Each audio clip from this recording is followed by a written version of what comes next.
Esposito, who was able at that time to articulate his vision of the Muslim-Christian understanding.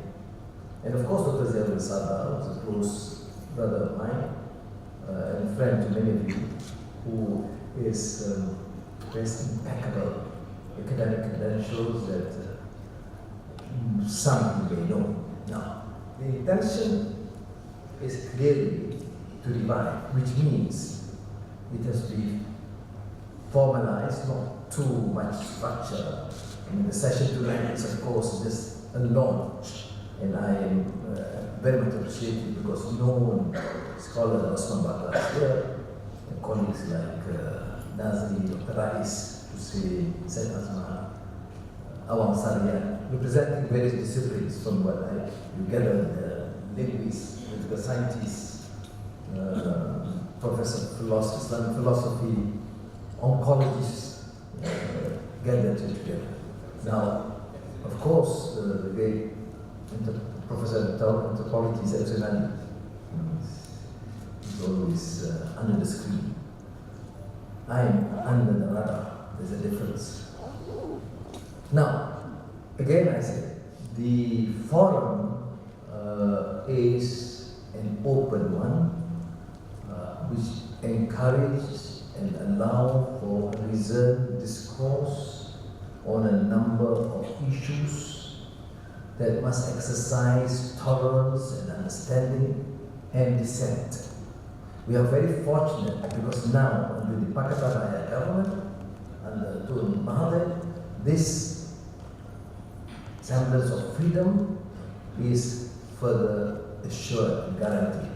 So we are now in a different atmosphere in this country where reason and debate is not only tolerated but encouraged. The significance of this phenomenal change to observe since May 9th this year is, of course, to undertake reform in this country. For the benefit of Zia and many of you, particularly from overseas, from the Philippines and many other countries, we must take note of the fact that in Tun Mahathir's speech, presenting the midterm review or the Malaysia plan, the 5-year plan, he made a categorical assertion on the commitment to reform, which to me was exceptionally touching because he said it in a very passionate manner. Can you imagine Mahathir now presented a plan, the first major speech in Parliament, where he reinforced the idea of reform of the judiciary, of the civil service, and calling for good governance to rid the country of waste and endemic corruption. So we are at this stage. So free media is, of course, an accepted fact now in this country. So we who are in politics or government would have to bear the wrath of many because we do recognize and accept this fact. So we hope, inshallah, it's just tonight because I was telling Zia the format, he remembered very clearly the format certainly not this. It's like an open forum where everybody seated around each other and no such formality. I serve on this channel of this forum and we do not have too much of this protocol and formal arrangements. I must apologize because this is a launch and probably the next session we should have possibly more selected members with certain criteria required to be present. But we will still be open so that we can allow observers, particularly young students, leaders, to be able to engage or at least participate in this exercise. And normally in our sessions we'll have 2 or 3 speakers who deliberate on separate issues and disciplines, and then get an open response and dialogue and debate. But tonight, primarily because we have a very distinguished scholar, a renowned scholar, Muslim scholar, I think we should allow him to have the forum and to accept questions or criticisms from the floor. Now, Dr. Ziauddin Sabra Al-Hajj. They never like that, because if you say Al-Hajj, then what you say Salah and Zakah together. It only makes sense. So, I mean, anyway, Ziauddin Sabra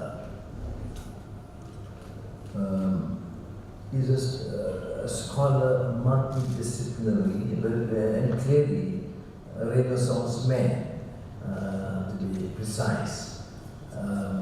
He was one of the first, to say, who introduced us to the new dimension of Islam. Of course, we talk about Islamic understanding of da'wah, of Islamic science in general terms.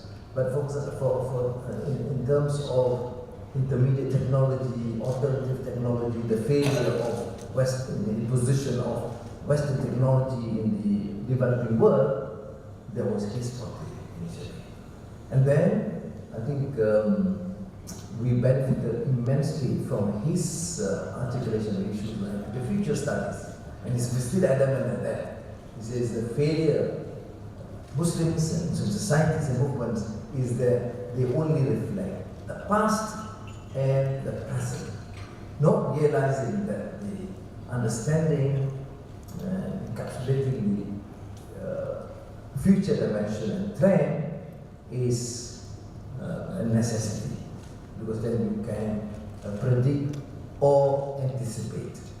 But he's also talking about post-normal times, which I used. Sometimes I made reference to it, sometimes I just ignore. But post-normal times in the sense that we are now in a period where we cannot be certain of the future. I mean, who would expect that the United States of America can produce a Donald Trump? Okay, that's quite understandable for people. And environmental destruction, the technological advancement at the pace that we see, which I think he alerted me about the term used by Ban Ki-moon, spontaneity. They're so spontaneous that, and the change is not one area. You see, why I'm attracted to the ideas of Zia is that he will compel us to engage in issues that generally the Malay intellectual or the Muslim intellectual all over will not discuss. I mean, it's important to discuss issues that affecting our society, our community, and normally we will not venture into more sophisticated, elaborate issues. That's only discussed by intellectuals in the West, or even in the East, because people like Ashish Nandi in India and some others who are in this forum. But he would then force to compel me to read and appreciate the necessity to deliberate on topics that is normally not in the narrative of Muslims or Muslim intellectuals or Muslim movements.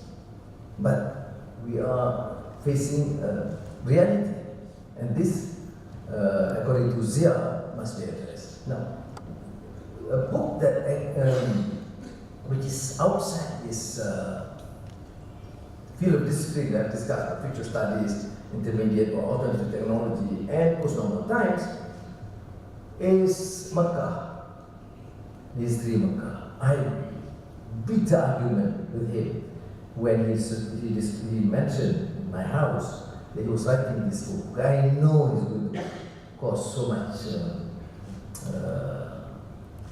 controversy. And he is an intellectual who welcomes controversy. But why did I express my reservations? Because it is going to provoke Muslim governments, the Arab world, the conservative Muslims, because you are talking about the history of Makkah, and knowing his progressive mind, independent view and interpretation, you are sure to invite such wrath for so many people. But then he sent me the book when I was in prison. I was in prison so many times, I have to state what year it was. I'm talking about the last prison. And I must read this book, Makkah. It's amazing. After reading that book, I thought I was not right in discouraging him to write. I know I wouldn't be successful in discouraging him or encouraging him, but there was an honest attempt about my love and affection to him as a brother. I thought he should be more effective if he avoids unnecessary controversy. But after reading the book, I tell you, this is a microcosm of the Muslim world. I've never anticipated or known or expected the extent of atrocity inflicted by Muslims against Muslims in Makkah. I could never have imagined that the entire pilgrims could have been slaughtered in front of the Kaaba. That is our history, and that is our tragedy. Now, someone has to say it, because the present generation and future generation have to know the truth. You understand the extent of the atrocity, the problem, and we have then to grapple with the facts and deal with the truth. I could not imagine, knowing the history, I'm a student of history. I know what's the connection with the Turkish, and the Syrians, and the Shia, and the Sunni, and the Wahhabis. Yes, but I did not anticipate that the amount of corruption, of facade in Mecca, and history of Mecca, could be that rotten, which runs contrary to all the ideals of the teachings of Islam. Now, of course, he's not going to get in the subject. I was thinking of bringing some of his titles so that you are more familiar, and some of you could even read those books. Futures, of course, Future Studies has written a few books, Nature, Journal, and earlier on, some of his books were published in Malaysia when I was Minister of Education and later for a few years. But the few books published recently in Ilmuan is, I think, a compelling case about the need to understand our history, grapple with the facts and the truth, and to move beyond this tragic history.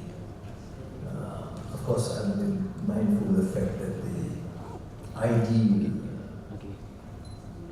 period is still the Prophet Muhammad Sallallahu Alaihi Wasallam, but I'm talking about the generation that follows certainly is atrocious and appalling.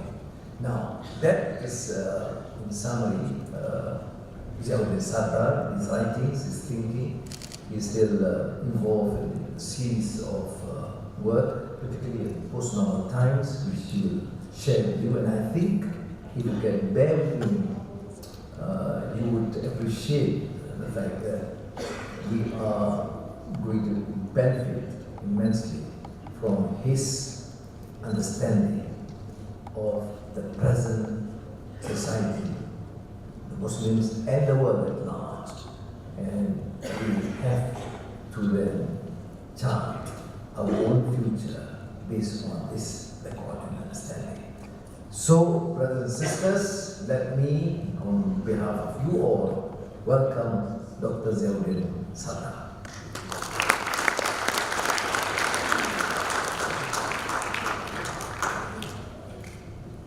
Bismillahirrahmanirrahim. Assalamualaikum. esteemed friends, brothers, sisters, this is rather emotional for me. I see 2 or 3 people here with whom I grew up and who have taught me so much that I cannot even tell you. Sitting there, I saw one of my oldest friends who used to teach me basics of Islam, Ghazali Nawawi, walking down there, sitting next to my daughter. Yes. That's right, we were together with students, he used to teach it. Yes. That's right.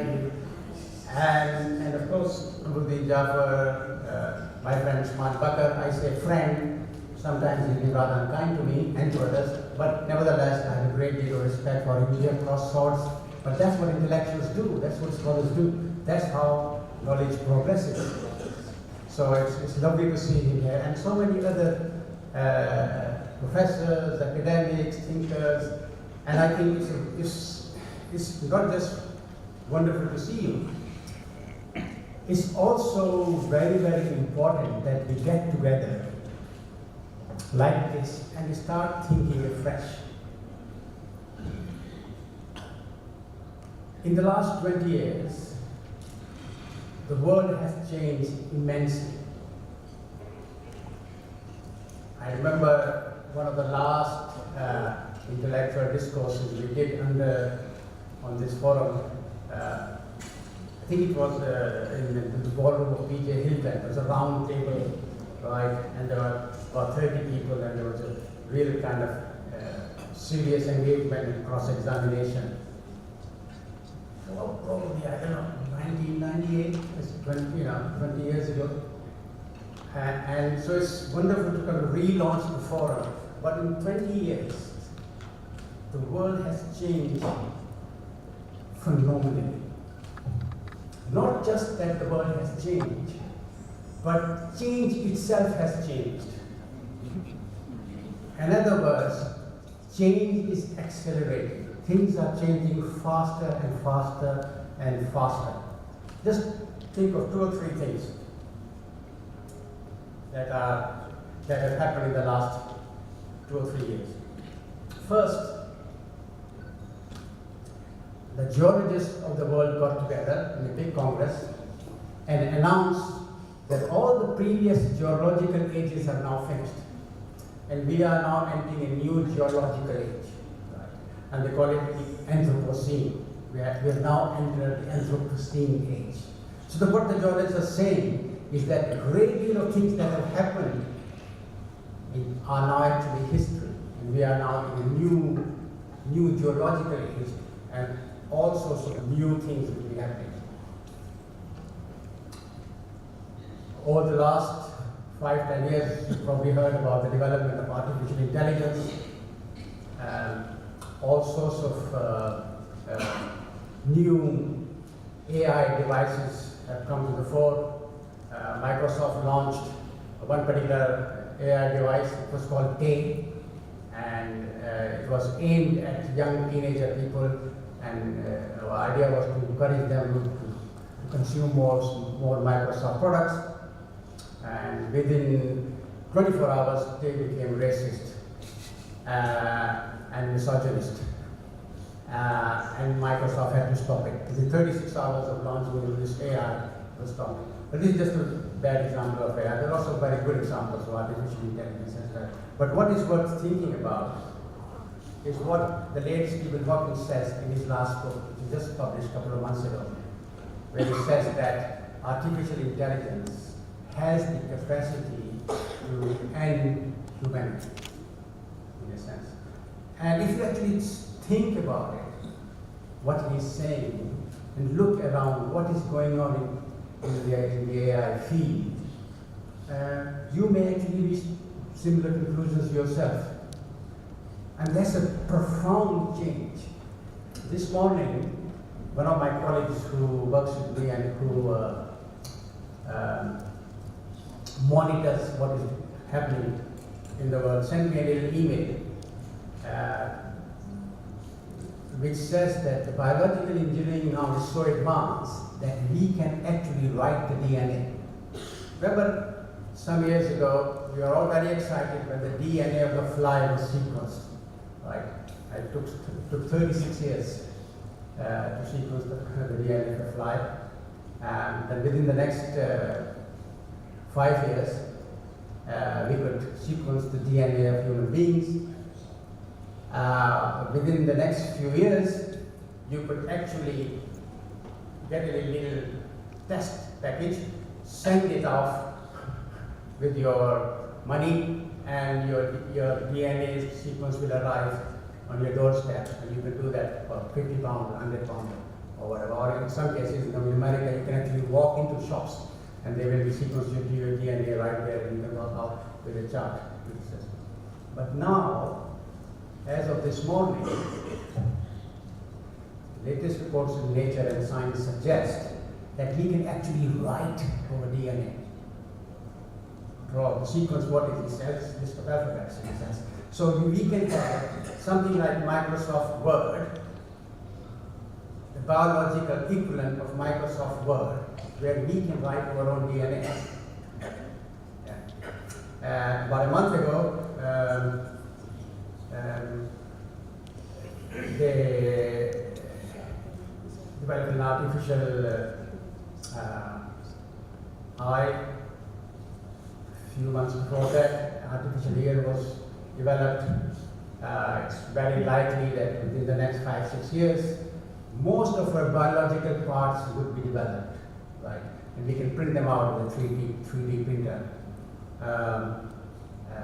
And within the next 10-20 years, this will have profound consequences, not just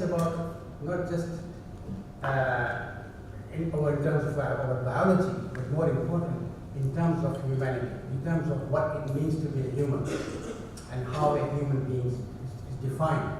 So these are phenomenal changes, right? And it is essential that we think about these changes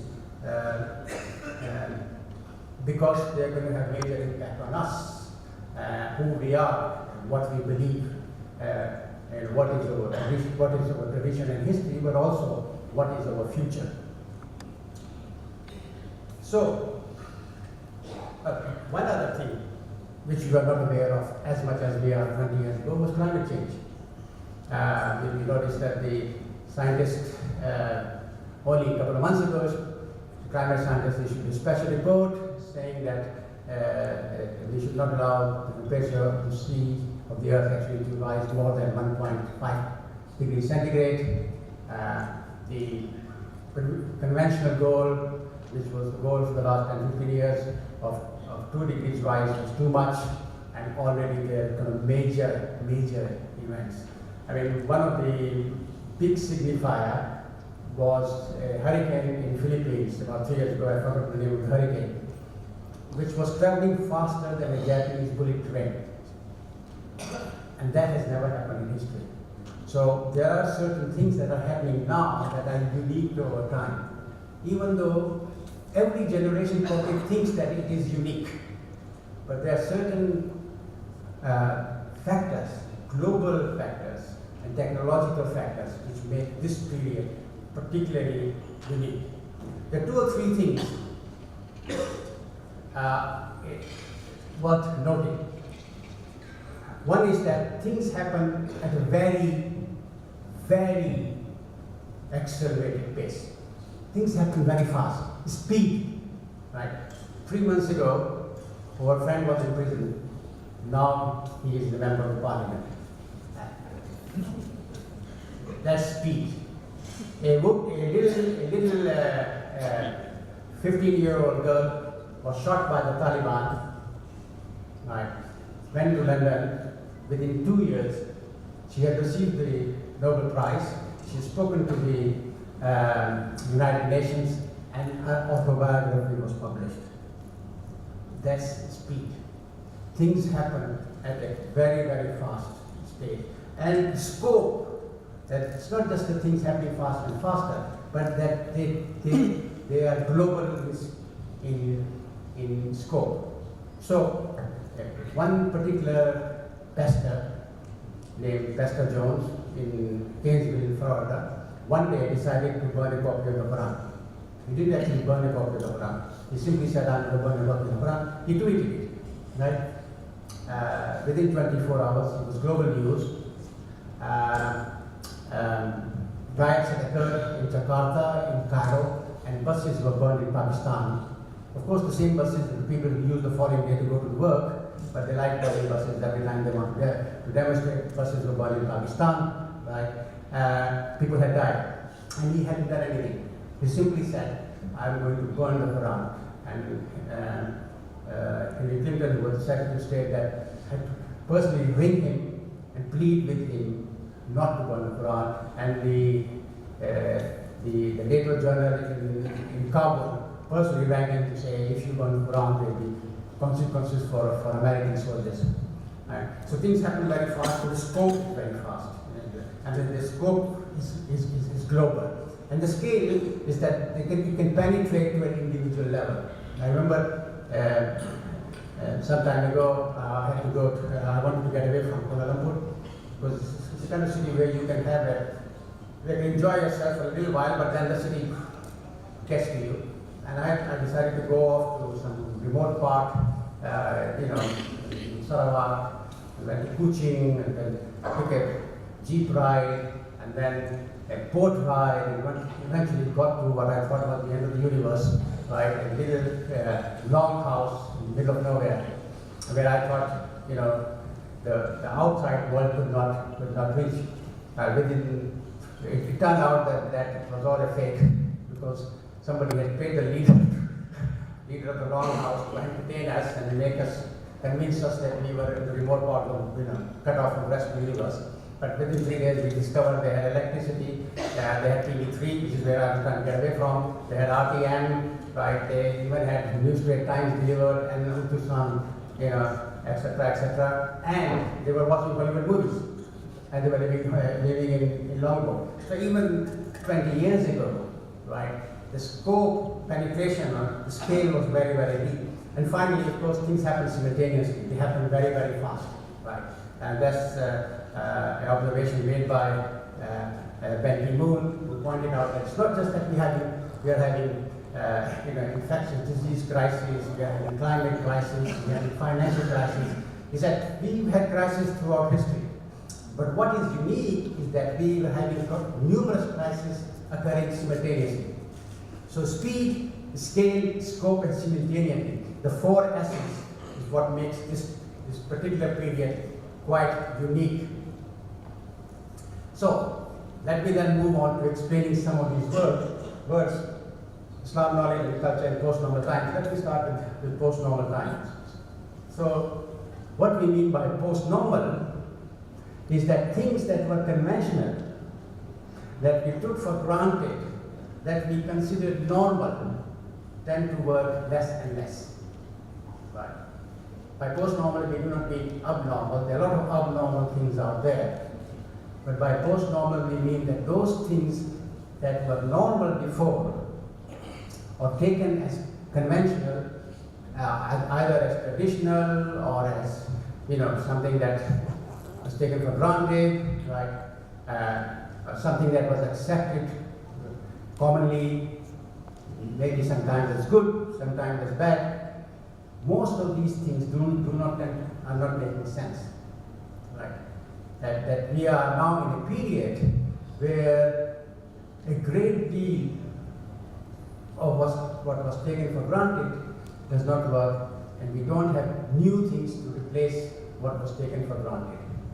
Not everything is becoming post-normal, but a great deal of the world is becoming post-normal and is moving towards post-normal times. So the post-normal time is the in-between area, the period where the old orthodoxies and the old paradigms are dying, but the new paradigms and new orthodoxies have not emerged to take its place. So we are kind of in between these two places, right? Can't quite turn back and can't quite go forward. So how come we have reached this stage? Where has this post-normal times emerged from? Why do we find ourselves in such a situation? Well, I think the first thing you need to to appreciate is that the world is becoming more and more complex. It's not just that we are facing accelerated change, that events tend to be global, and they have a huge scale and penetrating scope, etc., etc. But also things have become complex. And things have become complex largely because we have become a network society. And when you are in a network, then complexity becomes almost natural for a complexity to actually emerge. Now again, it's worth differentiating between what is complicated and what is complex. Complicated problems have always existed. So complicated problem is like I say, a ball of cotton wool that is all tangled up, right? You spend several hours looking at it and slowly you untangle it, right? But after some real time and effort, you can untangle the cotton ball. But complex problem is like a fly trapped in the spider's web. The moment the fly moves, it attracts the attention of the spider. So the first thing is, the best thing you can do to begin with is not to move at all. Then if it takes one leg, try to feed itself one leg, the other leg gets stuck up. So fly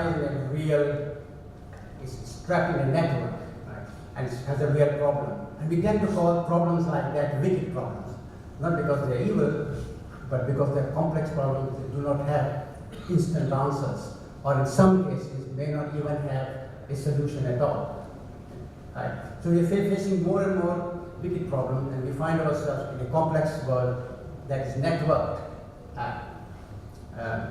Think of it. During the time of the Prophet was giving his farewell sermon. He spoke, then 100 yards there was a man standing there. He repeated what the Prophet said, and the next person standing after that repeated what the Prophet said, and that's how he managed to speak to, communicate with maybe 1,000, 1,500 people. Today, anyone of you sitting there can send one text message that can be delivered to 2 million people instantly. It's not just that it can be delivered to 2 people, 22 million people, but it can be delivered instantly at the same time.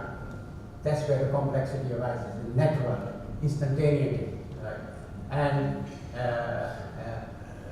problems that are wicked problems that cannot be easily solved. So we live in a more and more complex world. If you have complexity, then you have contradictions. And contradictions are not just differences of opinion, they are real contradictions. They may be logical positions which are totally opposite to each other, which cannot be reconciled. Right? And if you just look around the world, you can see how many contradictions there are. China is supposed to be a communist state, but actually it's a capitalist economy. Right? America is supposed to be a land of the free, where,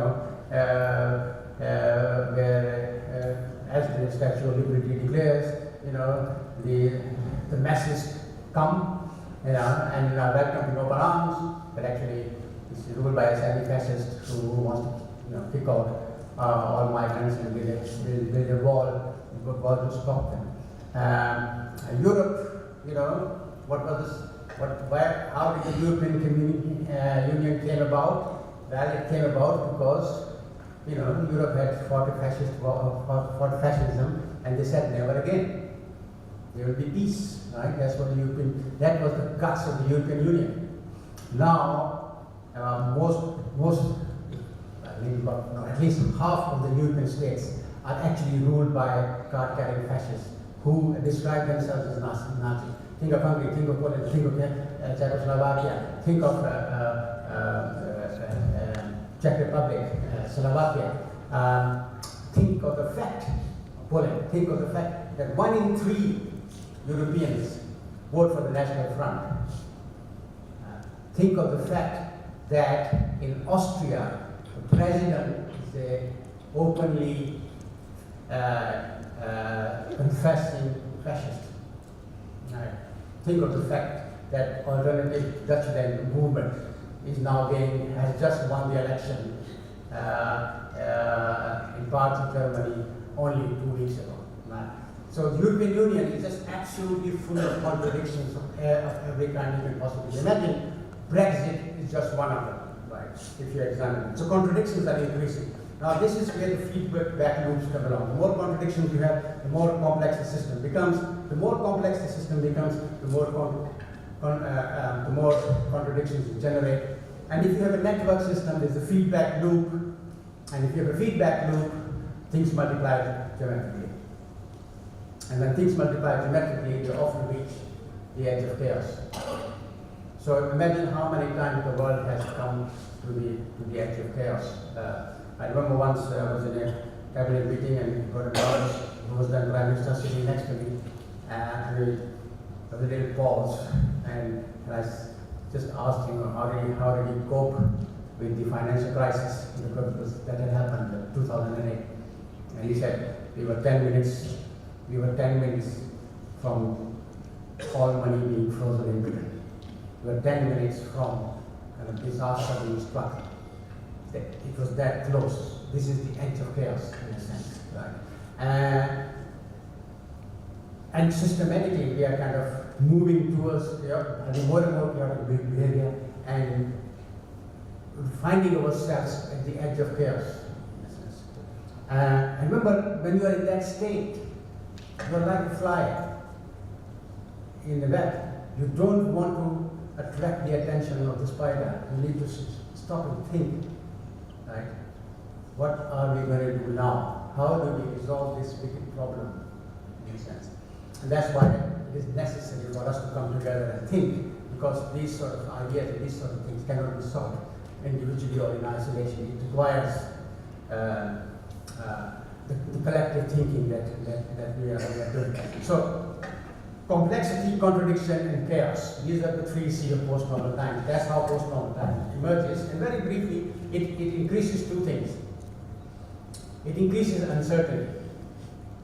Right? Every time you find yourself in a complex system which is contradictory and chaotic, uncertainty will increase. And it increases ignorance. 2 things increase simultaneously. Ignorance, there are numerous varieties of ignorance. Ignorances increase as well as uncertainty increases. Which takes us to the next term. Remember, we are working backwards, but I'm going to jump culture. It takes us to knowledge. So it does something to knowledge in a sense, right?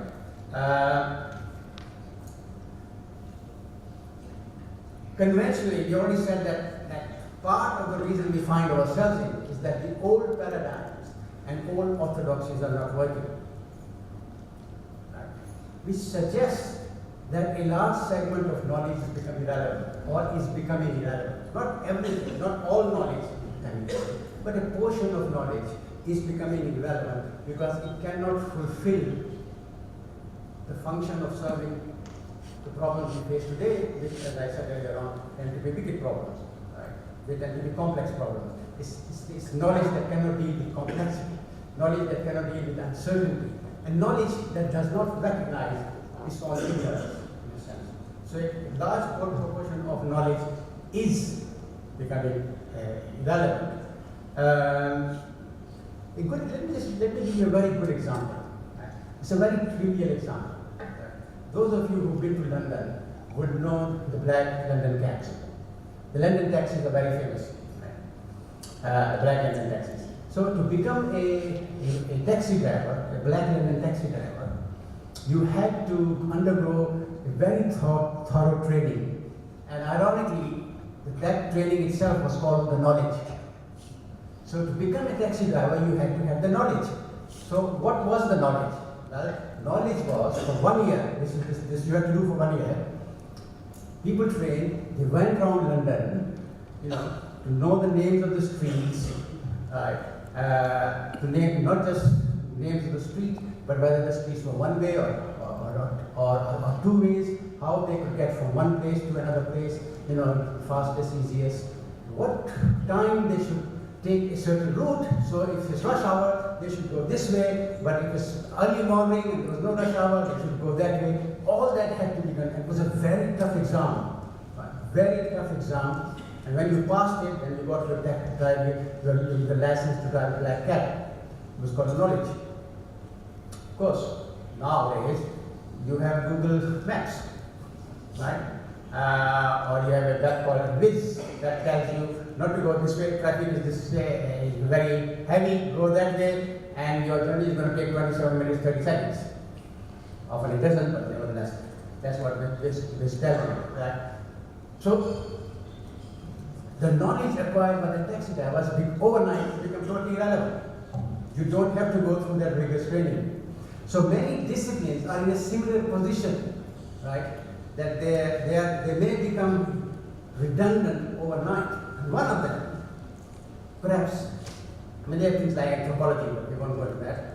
There are lots of anthropologists here, University of Malaya. My friend Raleigh Davis here claims she's an anthropologist, but I won't go into that. However, economics. 2 years ago, the entire student population of the economic department at the University of Manchester, undergraduate and postgraduates, came out on a strike and said we will not study the economics they teach us in this university because it's totally irrelevant. It essentially designed to increase inequality, which is what's been happening, as Piketty's book, Capitalism in the 20th Century proved, right? And we are being trained for a world that is increasingly becoming dangerous and irrelevant. Therefore, we do not want to do this economics. The entire department and some professors of course also joined the movement. And then eventually there was some solution to it. The strike was over, and the students were asked to actually state their case, which they did profoundly, right? And it came out as a book called Rethinking Economics, which was first published by the University of Manchester Press itself. That it became so popular that it came out as a thing in fact paperback, which you can go and buy, right? Three of the leading students actually wrote the whole book and say why they rejected this. Now this is happening more and more, right? We know that there's a huge number of recent studies that have come out which are pointing out that capitalism is essentially, breathing its last. There are some very serious problems with capitalism. So economics is one such discipline which is in danger of collapsing, and maybe it has to be rethought. But also, not just that some old disciplines are becoming irrelevant, but also we need to come up with new disciplines, right? Disciplines that can take complexity as their basis. They can actually tackle complexity rather than working in isolation, which also means that we are moving away from the idea of a single discipline to more interdisciplinary studies, to multidisciplinary studies, to transdisciplinary studies, where we bring different disciplinary perspective on one complex problem. Because complex problems require complex solutions, in a sense. Essentially, you cannot solve a complex problem with any simple approach. You need complex approaches to solve complex problems. This is called the law of requisite variety. So the more complexity we face, the more complexity we need to actually navigate our way through the complex landscape. So we need disciplines that actually can understand complexity and can actually navigate complexity, which means we need a whole new body of disciplines which have not existed before, which we have to imagine, which we will have to create in a sense. Which also suggests that universities themselves are in a little bit of a danger, because some of the old disciplines may survive and some will become irrelevant, so they have to do something about it, but also to create a whole generation of young people and thinkers and scholars and academics, engineers and architects who can deal with complexity. They need to have a different base, different kind of training, different kind of educational course. Let me then move on to the second word, culture. Well, it means that cultures that are static and cannot cope with the accelerating change are in danger of being ossified and marginalized. Of course, to some extent, this is already happening. If you are living in a world that is rapidly changing, and change itself is accelerating, then your culture should be able to adjust to some degree to what is emerging, to the new questions that are being raised, to the new complex issues that you come face to face. You ought to be able to deal with that. Therefore, a culture that is not based on innovation, for example, right, is not going to survive. But innovation, dealing with change, has to be an essential element of the culture that are going to actually be able to survive the post-normal times or navigate post-normal times. It also means that power itself now is slightly shifting. Power is not just economic power, it's not just military power, but cultural power has become very, very important. Right? And it's not just that cultural power itself is important, but that culture should actually define a particular, should have a defining power, defining value. Go out and look at Kuala Lumpur. If you did not know that you were in Malaysia, if you were not a Malay or a Malaysian Chinese, you would know you are in Kuala Lumpur. Right? In fact, we are walking, I was doing shopping with my daughter. We didn't shop, we didn't buy anything, by the way, except this shirt. And I kept on thinking I'm in Istanbul. I don't know. And then I kept on thinking I'm in Chicago, where I used to go. Because there's hardly a difference, right? So what has defining power in this culture? Certainly not Malay culture. Defining power in this culture is Western culture, the one that has created the city. Many moons ago, I wrote a book called The Consumption of Kuala Lumpur. I don't know, some people may have read it. And where my thesis was that Kuala Lumpur is consuming itself, it is eating itself. And it is doing that because whatever there was that was of value in Malay culture was being replaced by a consumerist Western culture. And although the book is not very predictive, it actually suggests that if you went to Kuala Lumpur 20 years from when the book was published, it will be like any other city, which in fact it is now becoming like any other city. So we need to think of how we can make Malay culture or Muslim culture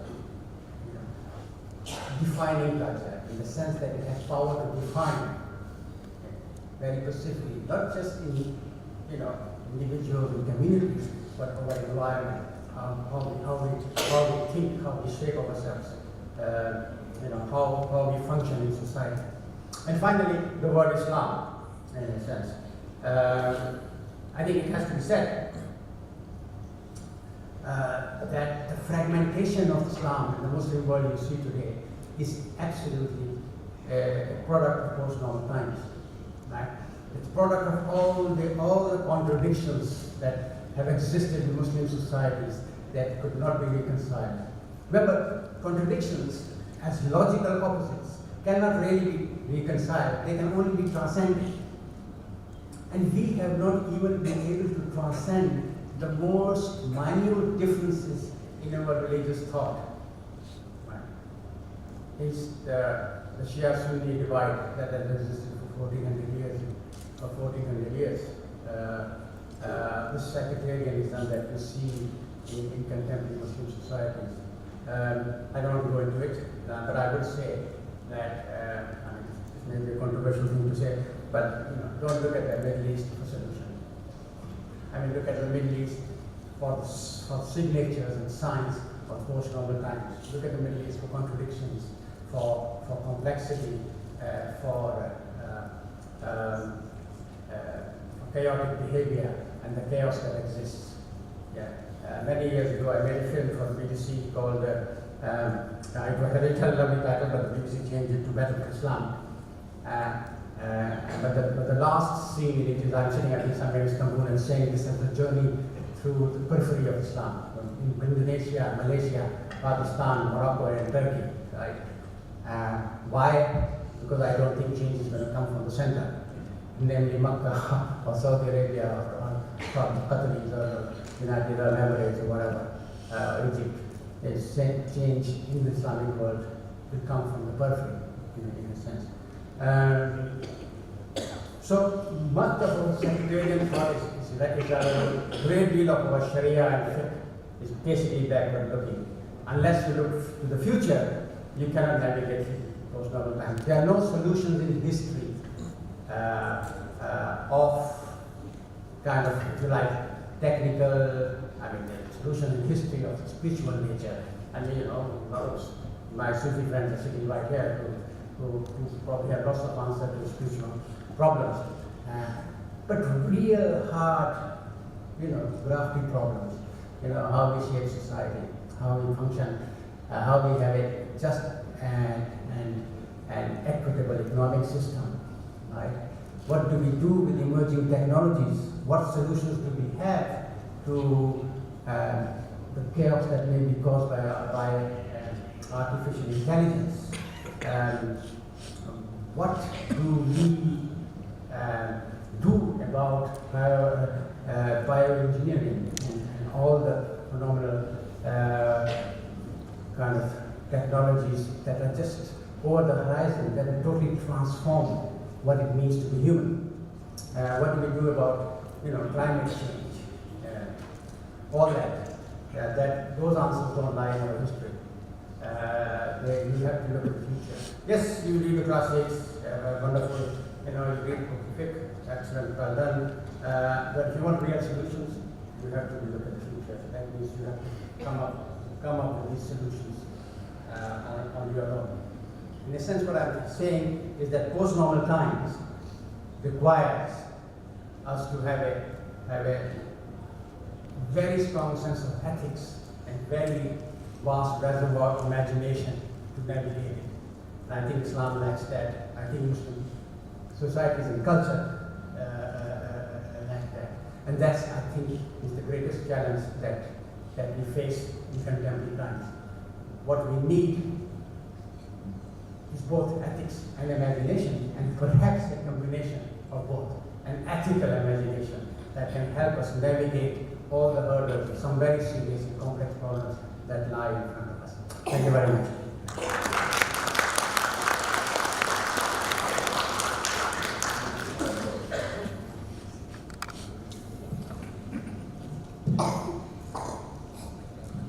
Thank you, Zia. It was heavy. You need to digest. There's so many conceptual issues that would require further elaboration, which then would need you to probably read some of the articles or the books written on the subject. But some new challenges, and towards the end of the lecture, Tuba lil ghuraba, it is those in the periphery, promised by Prophet Sallallahu Alaihi Wasallam. Hopefully, inshallah, we can play that significant role. The ghuraba is not in the center, which is now, of course, the center of discord. But then people can play a significant role, but then being creative, to anticipate change, to prepare, to formulate our own thinking for the future. That's it, and I would welcome views, questions, and criticisms, preferably to the point, without too long of the Khaldoonian Muqaddimah. Okay? Mic is there. We have one mic in the middle, and those who is in front here may come to the side to ask the questions. Yes.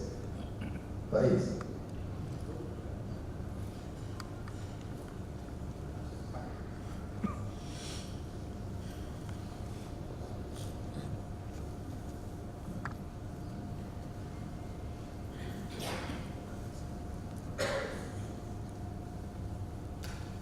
Bismillahirrahmanirrahim.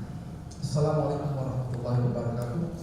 Brother Ziauddin, I think it's been 20 years since we shared a cigar. We couldn't smoke in Dato Sri Amma's house compared to banning ourselves in Pamsa.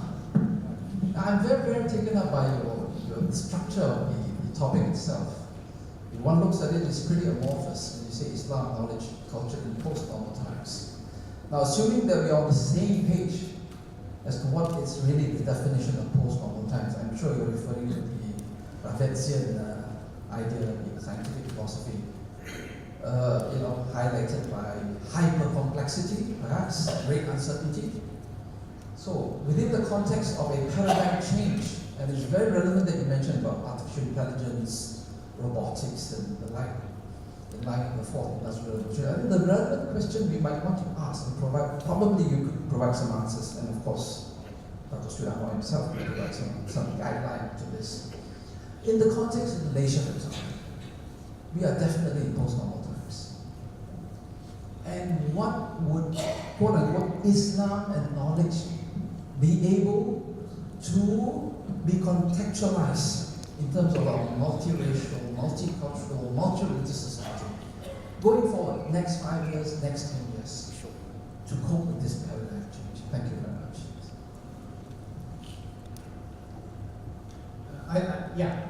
Thank you for pointing out. I mean, obviously, it's partly based on Thomas Kuhn's idea of scientific revolution. That's where the idea of normal comes from. But I think we're more or less on the same page in terms of post-normal times. But the two or three things here that, I mean, if Malaysia is a complex society, then the problems of that complex society can only be understood, let alone served, through a complex approach, in a sense. So diversity is of the essence, in a sense. And I would argue that Malaysia being a multicultural society is a mega strength. Right? Islam cannot solve most of the problems of the world on its own. In fact, I would argue Islam cannot solve 1/10 of the problems. Chinese philosophy cannot solve most of the problems on its own. Western thought, as we know, is kind of almost reached an impasse in this respect. There's a lot in Indian and Hindu philosophy that can help us with that, lot in Sufism that can help us. So, if we take all this diversity as a starting point, I think we may be able to navigate post-normal times in Malaysia in a much better way. So the first point I will make is that diversity should not only be something that is uttered, but it's something that should actually be actualized in society in terms of approaches, in terms of thought, in terms of participation, and beginning with gender diversity, by the way. I mean, if you have a complex problem to solve and you have 10 men trying to solve it, they probably take 10 years. Bring 2 women and they can do it in 3. So gender equality or gender diversity, I think, to begin with, is very, very important. So I would argue that Malaysia has a very rich, multicultural heritage that should be used in projects, as much as possible. That's the first thing. In terms of policy, I think that's very interesting, because we are talking about reform, we're talking about the new Malaysia. So we can't go back to the old policies clearly. We know that some of the old policies have failed. The question is, how do we move forward to new policies?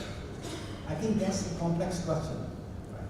And again, it has to be a participatory process. That kind of policy, the kind of policy that we need to navigate post-normal times, cannot be imposed from the top. Right? It has to be a participatory process that involves citizens and organizations and grassroots stuff, as much as academics and universities and professional policymakers, the whole gamut, as it were. I think that you have to go through that process before we kind of reach a stage where we can say we have some viable policies that we can pursue. But I don't know whether why you want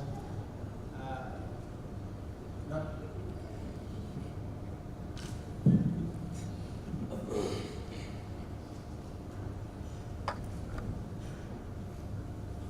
Assalamualaikum, my name is Shazwan from Amin Wilayah. My question to Prof is, Muslim has a lack of appreciation to the science fiction, and we are we are always looking to the past and lacking of looking to the future, longing to the golden age of the past. And one of the marker of the lacking of the vision of the future is Muslim lack of liking the science fiction, the stuff like Star Trek or Star Wars like that.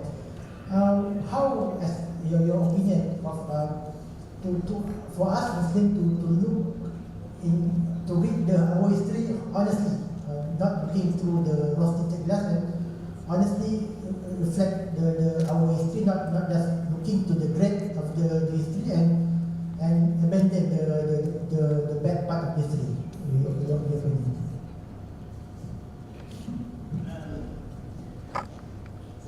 Very interesting. I have somebody last week sent me a video where Hamza Yusuf, I don't know whether you people know Hamza Yusuf, is a great traditionalist American sheikh speaking, and the clip was, this was sent deliberately to me because the clip was, he was saying, Muslims always look at back, they never look at the future, right? And it's time we start looking at the future.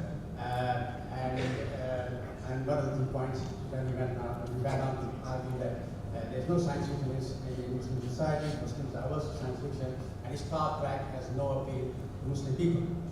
So the real comment underneath the video was, well, it took me 40 years to catch up with you, but at last it's there, which is interesting. But I would argue that science fiction is very, very important. And my colleague Beryl and I have written quite a lot of science fiction, and I kind of disagree with the fact that Star Trek does not appeal to Muslims. I think that it's full of Muslim folklore. It's gotten so much from Arabian Nights, for example, right? But to actually say that Star Trek has no appeal. Now, what he's trying to say is that Star Trek actually presents a Western future in which Muslims have no investment, in a sense. But that's not quite the same thing as saying Star Trek has no appeal to Muslims. But I do think in contemporary times we ought to be exploring science fiction. And the good news is that the real science that holds is a real science that a new generation of young science fiction writers are emerging from Muslim societies. Mainly from America and diasporas in America and Britain and elsewhere. But for example, there's a very good book just came out last year, one Arab prize fiction, Frankenstein in Baghdad, where the protagonist basically goes around collecting the body parts of people who have been blown up by bombs, whether the bombs come from suicide bombers or the Americans dropping bombs on top of city or whatever, and then by kind of miracle, body parts come together and the being is created in a sense. And I don't want to give you the whole story, but I think it's worth reading. So there are signs that this is happening. I think we need to promote science fiction in Muslim society. Exploration, imaginative exploration of the future from our perspective is very important. But also, we ought to look at our own history from a futurist perspective. We always look at kind of our history as something that happened in dim and distant past and had, kind of nothing to say in more universal terms. So, for example, Ibn Tufai's Life of Hay, which is only read as a philosophical text, is never read as science fiction. Yet, in fact, it is a science fiction text. Hay emerges as a slime from the ground. Now, if this is not a science fiction, what is? And then he evolves, and then he adopts, or a deer adopts him, as his child. And when the deer dies, Hay performs a dissection on the body to see how it functions, right? Where does life come from? It's a phenomenal science fiction text, but we have never ever read it as a science fiction text. We've always read it as a strange philosophical text, a philosophical history representing Murtazalite thought. And there are other texts as well, which we can look at. Look at Ibn Khaldun. The whole idea of cycles of, these are futuristic cycles. They go in the future, they don't go in the back. I mean, he used history to construct cycles where he says there's one generation, right, that is really clever, hardworking, highly cultured, they produce the wealth. The next generation, not as clever as the previous one, that produces, consumes most of the wealth, produces little. Third generation, even less creative than the previous two, mostly consume, and by the time it reaches the fourth generation, there's nothing left. So rather the fourth generation just goes down, but it has to rethink. Like, this is very much, cycles of located in the future, not so much in the past. I mean, he's using the past data to show that's something that can work in the future. So we do need to read our own text from a futuristic perspective in a sense. I mean, sometimes I feel quite downhearted. The number of Muslim students now that are looking at classical texts, and this should affect text and that, that should be text, in a very kind of dead and distant way. Which doesn't, I mean, it may tell us something about that time, but it doesn't tell us anything about our time, right? It certainly doesn't take us forward. So I think we need to relook at our history in a more futuristic sense. How does it take us forward? One of the people often say, you must learn from history, but I've never come across anybody who has. Right? And that's because history is not presented in a futuristic framework. It is always presented as something that happened in the distant past.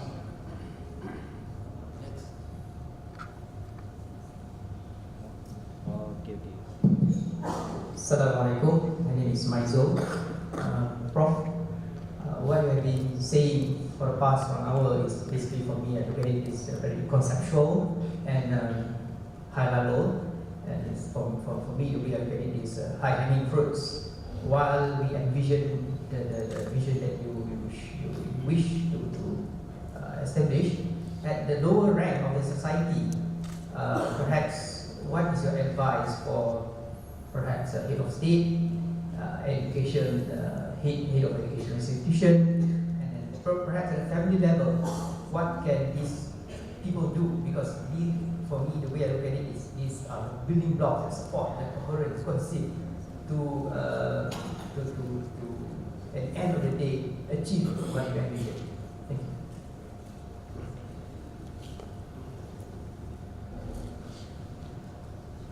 Thank you. Yeah, thank you for the question. Well, I don't really buy the high and low division, to be quite honest. We are all on the same level, one way or the other, in a sense. We are all within post-normal times, and we all have to think very hard, and we all have to navigate, right? Notice I keep using the word navigate. I never say solutions. There are no real solutions. And some of the things, for example, things like efficiency, have no meaning anymore in post-normal times, because you can make any system efficient to a point. After that point, the more efficiency you want to introduce into that system, the less efficient it becomes. A classical example is transport engineers. And transport engineers, you have traffic, they say, okay, 2 lanes, you may put 4 lanes. And the traffic is decreasing, so it doesn't decrease, it increases. And then say, okay, let's put 6 lanes. And the traffic increases more. Let's put 8 lanes. Traffic increases even more, right? And Makkah is a very good example of that. City planning in Makkah. They kept on building lanes and they thought the traffic would go down. But had they read their history of transport engineering, they would discover a man called Jeevans, who in 1956 pointed out, right, that efficiency can only be raised to a particular point, after which the more you try to make the system efficient, the less efficient it becomes. It's called the Jeevans law. Right? 1956, long law. So in post-normal time, efficiency, growth. How far can you grow? How far can any society grow? And there have been calculations done nowadays that if all the countries, and there have been 78 or whatever number of countries, wanted to continue to grow, say 3 or 4%, it would require 9 planets for them to reach their goal. Right? And beyond that, it may require several solar systems of energy in this sense. So growth cannot continue. So you have to rethink what growth means. You cannot have one-dimensional progress, right? We've had so much progress, yet inequality has never been worse. I mean, nowadays, as various statistics show, I mean, one that only appeared 4 or 5 weeks ago, I think it's about 65 people now control half of the world's wealth. Interesting, when we started doing work on post-normal times, there were over 300 people who controlled half of the world. Then we had to change our slides because that went down to 270. Then we had to change our slides again, went down to 180. So over the last 7-8 years, every time we had to change slides because the statistics, the number of inequality is increasing very, very rapidly. Right? So many of the conventional ideas just do not work anymore. Right? So we are all in the same boat. Young, old, religious, not so religious in a sense. And I think one of the important things to say, which I wanted to say in my speech but I didn't, is that it doesn't really matter what you believe. The reality would not change for you. So if you're a good Muslim, reality is not going to adjust so that to your goodness, right? If you're a bad Muslim, reality is not going to affect you because you are bad in that sense. So, which is more important is what you do, how you think in that sense. And I think here everybody has a part to play. Decision makers, Mentri Basars, students, family members, everybody has a part to play. And we all have to think 2 or 3 things. One is that our problems are complex and there are no easy solutions. 2, that means we have to think very, very hard. Right? 3, if we do something foolish, the system will become worse and not better, right? In a sense. Therefore, we really have to think hard before we actually do something. And we have to collectively reduce contradictions amongst ourselves as much as possible, which means that we have to agree to disagree, right? Which means that we have to accept differences as part of the society, which means we have to accept the truth may have multiple perspectives, right? That the Shia may have a particular understanding of truth that may be just as profound as those of the Sufis or those of the Sunnis or those of this, that, or whatever sect you are in a sense. But also, there may be truths in other religions which may be worth respecting, right, in a sense. So we have to kind of transcend the contradictions and instead of just trying to, fight with that blood people. In a sense, unity has never been more important now than it has been in history. I must respond to this question. We cannot start the old narrative. So things are changing so fast, both in terms of knowledge and understanding. Now, if we consider ourselves this complex, therefore, that this sort of discussions must be confined to the few elites, will be subject to them and will be manipulated by them. I have a great cynicism with the so-called elites precisely because of this. Our task is therefore to elevate the understanding of the general and the educated class. Now, we invite mainly the graduates, or if not some facets, because if we think that the issues that we deal with must be common issues of understanding, then when can we ever achieve that level of understanding in this age of competition and new knowledge, new understanding, and worse, this post-normal times they are discussing? Because some of these terms are very general and could be misinterpreted. For example, when you say Islam is, you should have confined to Islam as a solution. Now I understand, reading the whole context of his writings, that the ethical standard, the issue of Aqidah is not debatable, questionable. I mean, you still can question, but it rise from a position of faith. But you cannot discount the fact that there are truths elsewhere. And this is the point. I mean, to a conservative traditional Muslim, this is a shocking statement, unacceptable. But to us, understanding the context, you know and you realize that interaction and getting the best from our own source and the new sources would be of immense assistance to our understanding. And after all, the clear hadith on wisdom is not our monopoly. It is it must be sought after, irrespective, regardless from where it comes from. In Ilmuan Bahasa last month, from one of the Hayat Sahaba, from a traditional text, which I was attracted to, where he made reference to a tribe, Aqaba, whatever, that went to see the Prophet. This was inconsistent with his Toshiko Jutsu's analysis, understanding the Jahiliyyah society, where he made reference to this group that went to the Prophet.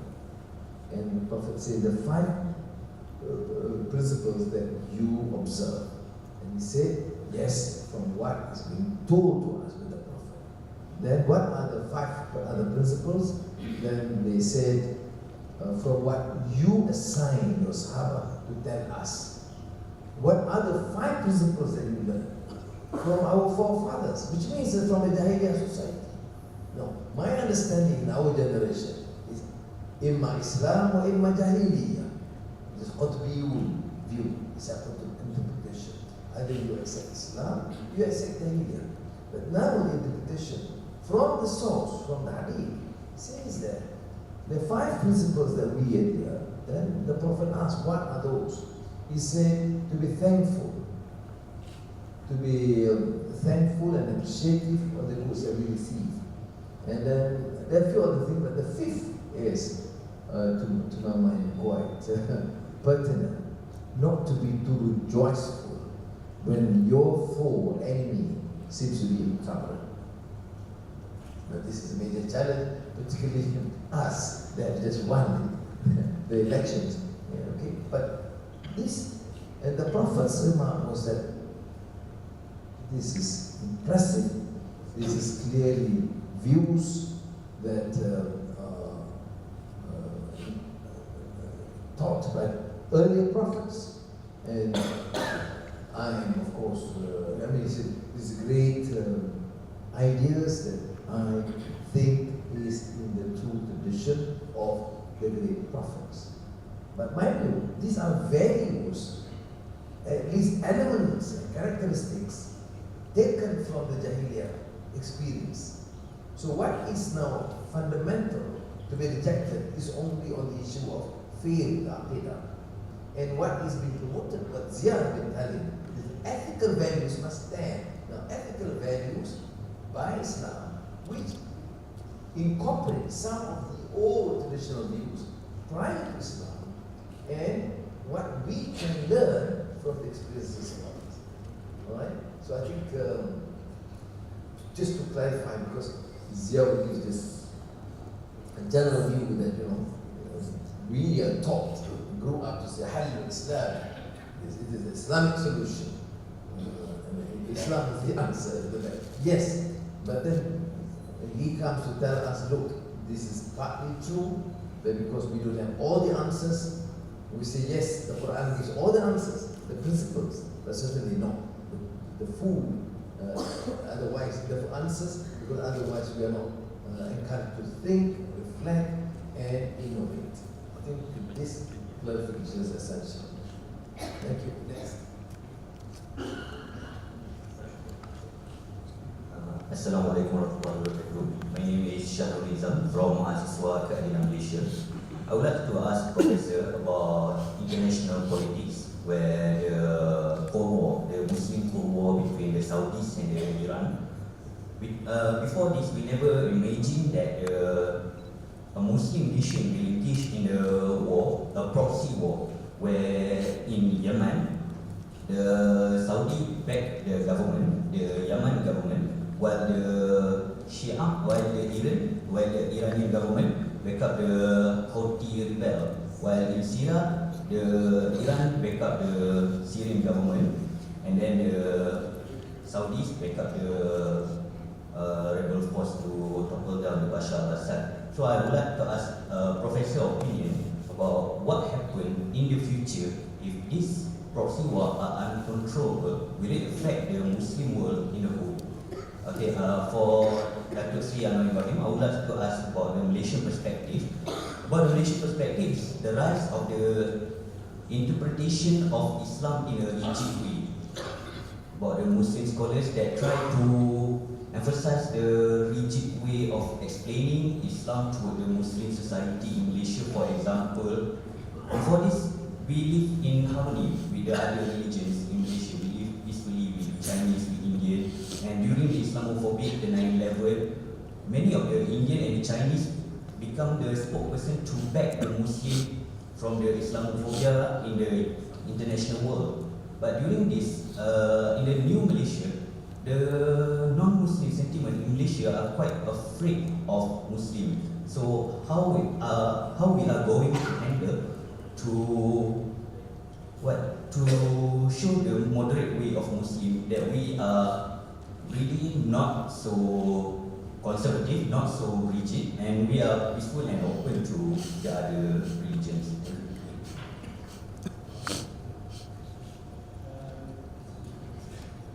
If I could try to disagree from my brother there. You see the war between Saudi Arabia and Iran, and it's been very nasty in many respects. I mean, Iran supported Syria, one of the most oppressive, brutal, nasty regime you can possibly imagine. And then look what the Saudis have done in Yemen, but basically massacring, poor civilians, and now in fact facing one of the worst famine, according to the various non-government organizations. And then of course what's happening in recently about Jamal Khashoggi. Essentially, these are war of Aqidah. If you look at how the Saudis describe the Shia, you see the most obnoxious terms, as though they were kafirs, right, of the worst possible kind. So they are even more kind of or enemies than the Israelis. You notice the Saudi Arabia has a very good relationship with Israel. Buys weapons from Israel and But on the other side, if you actually look at what some of the Iranians have been saying about the Saudis, meaning Sunnis, their description of Sunnis are just as nasty, right? Describing them almost as inhuman, right? And not just describing them as inhuman, but proceeding to kind of abuse certain Sahaba, because they know that by abusing certain Sahabas, they basically kind of denigrate the Sunnis much more strongly than just by saying Sunnis are out. Right? Now, these are just war of leaders, because these are two groups who believe they have the truth. And the truth comes from their belief. But the truth is that one of them is Sunni because he was born in a Sunni family. The other is Shia because he was born Shia. Neither of them actually thought about their faith in any particular depth. So I think Aqidah is a very, I agree it's a sensitive subject, but we really do need to think about Aqidah in a very deep way. What do we actually believe? I mean, if you look at some of the leaders of the Saudis that are projected as Islamic, they're pretty nasty pieces of work. Pretty nasty pieces of work. It is not surprising that the vast majority of the world think that Islam is barbaric, right? Because this is what these people have been projecting as Islam for the last 40, 50 years. And this is what they have brought to Malaysia. This is what they have brought to Pakistan. This is what they have brought to Indonesia. Never in the short history of Pakistan, there was Shia-Sunni riots in sectarian war. The Saudis are right, with their version of Aqidah and Sunnism, we said that Shia are less human, than anything you can find.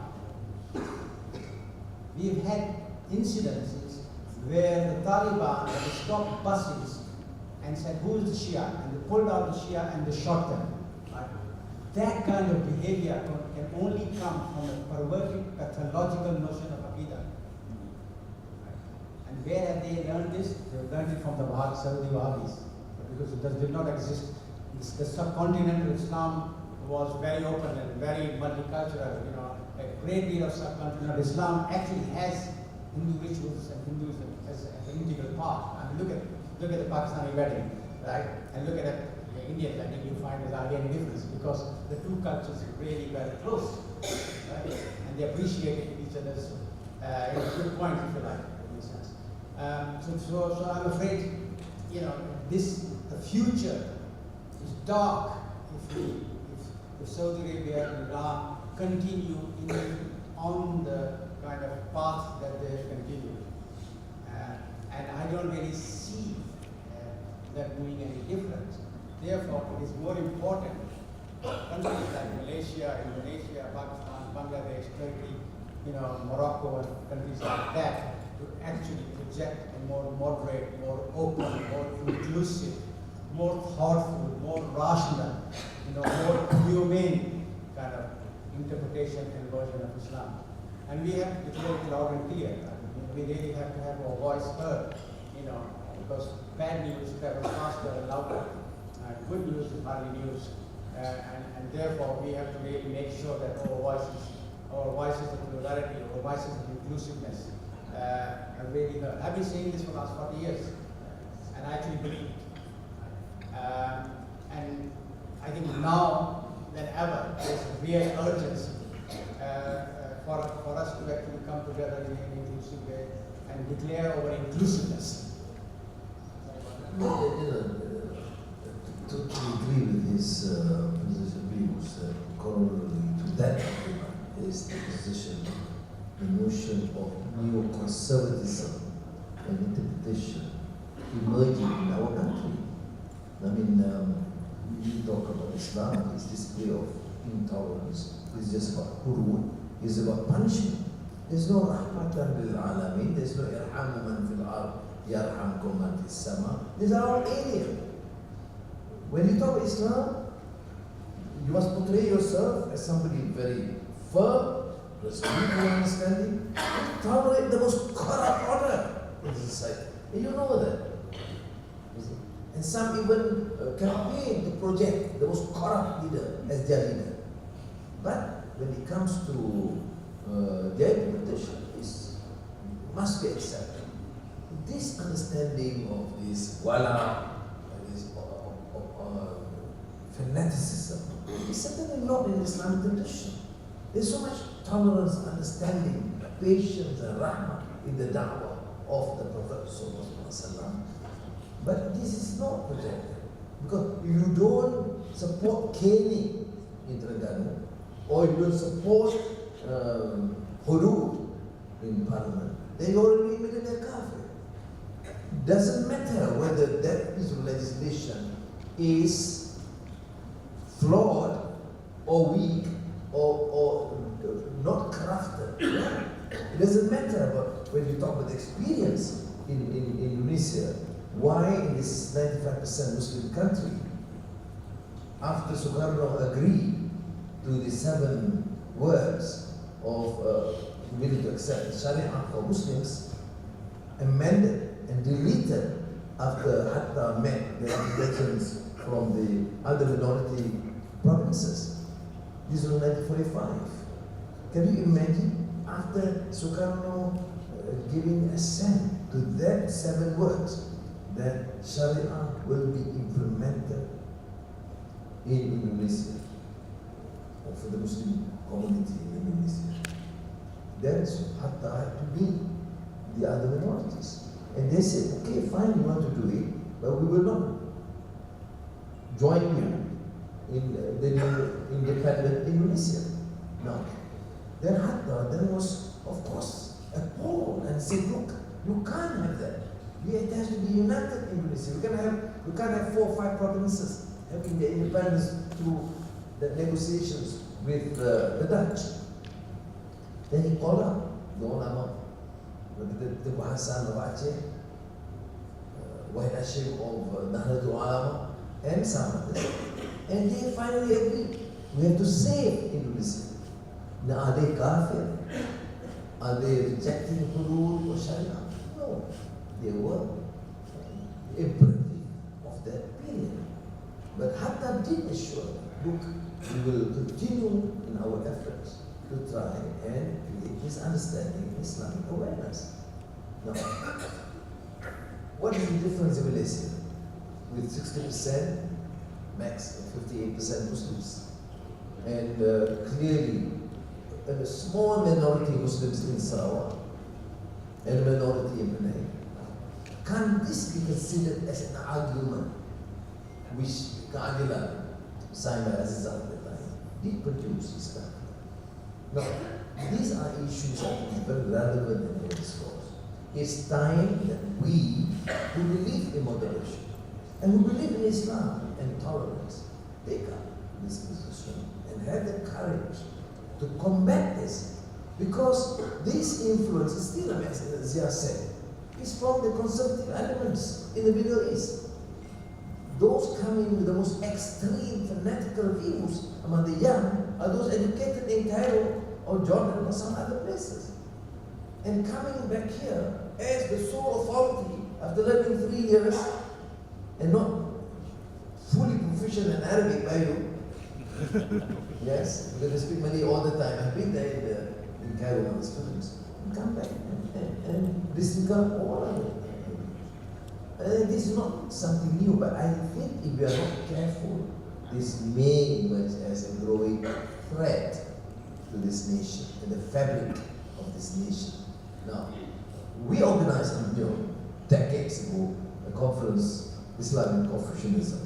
And incidentally, Professor Tuwemi is here. I did invite him tonight, but Osman says he's not too well.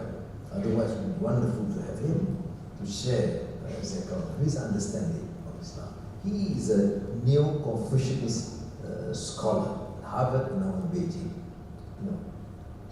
It was our initiative to try and engage with the Chinese here, who happen to be Confucianist majority. It's not Islam in the West or Islam in Christianity, where I taught at Georgetown University, but here Islam Confucianism. Now Osman came out with this paper to say that looking at Confucianist ethics, the Analects, and he could not find any serious contradiction between the views, ideas, and teachings of Confucius and Islam. Of course, the term is heaven. The heaven is a translation. Okay? The heaven refer to those high up, belief of God, because anyway, so Osman said he cannot discount the fact that Confucius may be or can be a Nabi. Of course, I remember those days, some conservative sheikhs, were furious with these views. But do they know Confucius? When was his teaching? How many thousand years before Prophet Muhammad sallallahu alaihi wasallam? There is no rational reason discourse. There's only fatwa to condemn views that they think is not in that tradition. In Islamic texts in the Middle East, when can you find some text about Confucius? It's not there in the narrative. It's not an issue with the Middle East. It's not entirely true, because you read Science and Civilization in China, the interaction between Islam, the Arabs, and the Chinese has been quite pervasive. But it's not a popular culture, understanding or literature these days. It was people more learned in those days, I suppose. So I think my appeal to you is just to take up mental. Why are we so scared? Why are we giving that authority to these so-called ustads or scholars who just rejoice in having their view and thinking that their party or their views has the monopoly, and all the rest actually must be condemned? In my view, I tolerate differences. I'm different parties. I tolerate many, but not when you start condemning others and humiliating people, and even coming out of fatwa easily to condemn people as infidels, just because we disagree. Actually, these people, they have a complex. They can't reason out things. There's no reason to debate. You can't debate, and therefore you resort to pronouncements and condemnations. Now, although I'm sorry to take a bit of time because I think the floor has to be given to Zia, back to Zia, but it is very, very difficult to comment. See, we must. It's not anti-Arab. I mean, people do sometimes take this extreme position, and no, the Arab tradition and culture, classical knowledge must be learned because the breadth and volume knowledge is so huge that it would help us immensely in our work, but not necessarily their interpretation in all this, and certainly not in the contemporary world, and not the discourse of the so-called sheikhs, the big sheikhs in Saudi or Syria, particularly when they become more so as the spokesperson of the government of the day. So I think, in conclusion, I must say, that we must have the courage to initiate this new interpretation. If we really mean, ummatan wasata or wasatiyah or whatever, you must also realize the most corrupt guys in the previous government were all supportive of wasatiyah. So terms are abused in such a manner, first by the neoconservatives, and also by the corrupt element in our society using the same term. And now there's also reaction because there's freedom, what I call super liberals, which may be an apt term, because they take an extreme view. Anyone having any sense of preservation of Islamic values is all suspect. They would like to have a set of leaders in this country that's clearly, absolutely secular, and no reference to Islamic values or ethics, or no respect or regard for any culture. I took a fight with them, 2 points, and alhamdulillah, we managed to survive. Okay, next. Salam, saya Ilmuan from UiTM Postgraduate Society. This question for Dato' Sri and Prof. In the context of Islamic knowledge and the human right, most of human rights proponents are deeply skeptical of Islamic politics, knowledge and culture, and they think it's vice versa. It seems highly contrast of the direction and thought pretty much in everything. Please advise.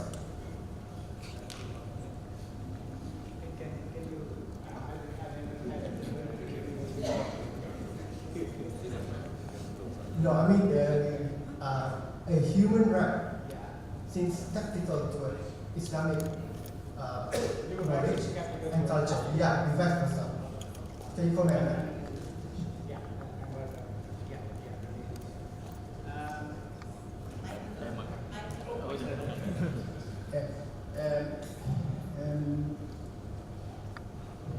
Well, you see, we can have a critique of human rights, and we can have a critique of Islamic approach to human rights. And both critiques would be equally valid. So, for example, one of my critique of human rights is that Human Rights Convention does not include the notion of dignity, right, as a central thing. Certain things are given more prominence than certain other things. So I, for example, would regard the right to food, the right to survive, as a basic human right, perhaps higher than the right to political dissent. course, if you remember in Maslow's hierarchy, if you can't eat first, you can't have a revolution. In a sense, you have to eat first, and then you have to have something over your head, blah blah blah, and then you can revolt. In a sense. So you can have a quite a profound criticism of human rights, right? And a lot of very deep criticism has been published about it. But there's certain things about human rights that are universally valid. You do not torture people, right? And in Saudi Arabia, by the way, they think it's a natural right to torture people. So if the police arrest you, you'll be tortured as a matter of routine. So the first thing they may ask you is to stand in the sun. You have just been arrested. There's nothing, no charges. Yeah, you have to just enter prison. You stand in the sun, right? That's your punishment simply for being arrested. So that's a torture. That's the first step. Then of course they actually invite you to basic and cut you to pieces. That's a different. That's their experience in a sense. You don't torture people. You don't physically abuse them. You do not undermine their dignity, right? Look at what the Islamic state people did to the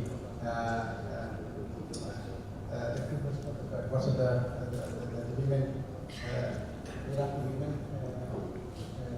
yes, how brutally the Islamic State people treated the Yazidi women, right? In a sense. So I would say that Islam's position should be we accept human rights in totality, but we want to add certain things. We want to add things like you have a right to survive. Right? In other words, you have a right to food. You should not be left to starve. Right? For example, you have a right at certain levels, certain notions of human dignity that ought to be upheld no matter what, etc., etc. We can have this criticism.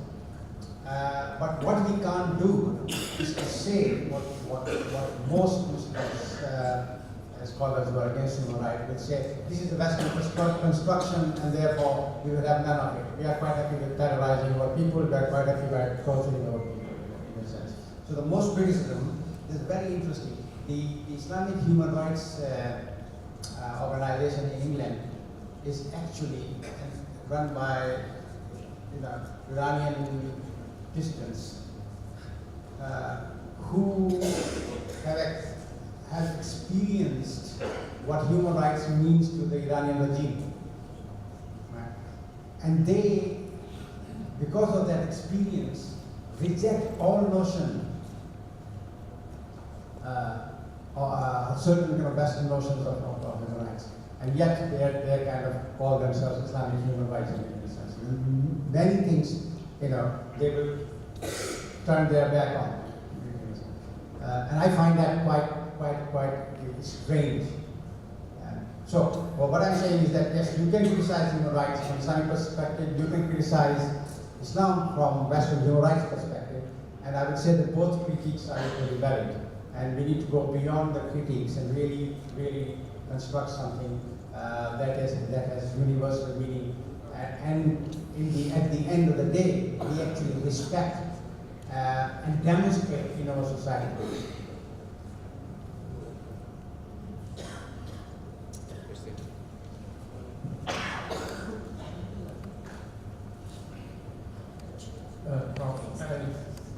I just want to get your thoughts about the notion of interdependence, and you talked about participatory, the cross-cultural challenges that we face in a more volatile and certain complexity you talked about.